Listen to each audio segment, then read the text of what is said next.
ओम श्री गणेशाय नमः।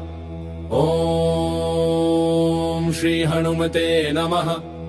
ओम पंचमुखी हनुमते नमः। पंचवक्त्रं महाभीमं त्रिनेत्रं च महाबलं सिंहिका गर्भसंभूतं हनुमन्तं नमाम्यहम्। ओम हम हनुमते रक्ष रक्ष सर्वतो माम्। ओम हम हनुमते रक्ष रक्ष सर्वतो माम्। ओम पूर्वे हनुमान् कपिमुखधारी रक्षतु माम्।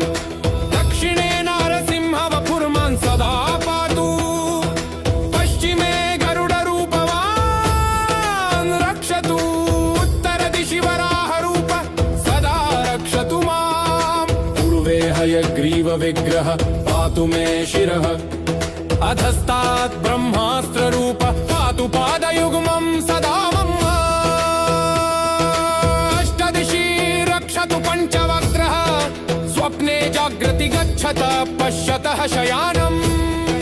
पश्यन्तं हसन्तं चलन्तं सर्वदा रक्षतु हनुमान् महाबलः।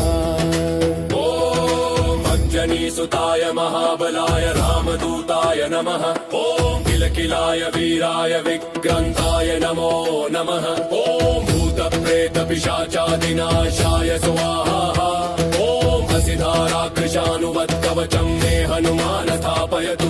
रामभक्ताय रामदूताय हनुमते नमः।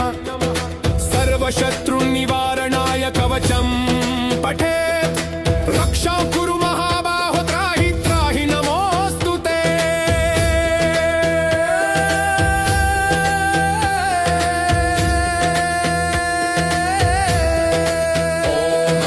हनुमते नमः। ओम हम हनुमते नमः। ओम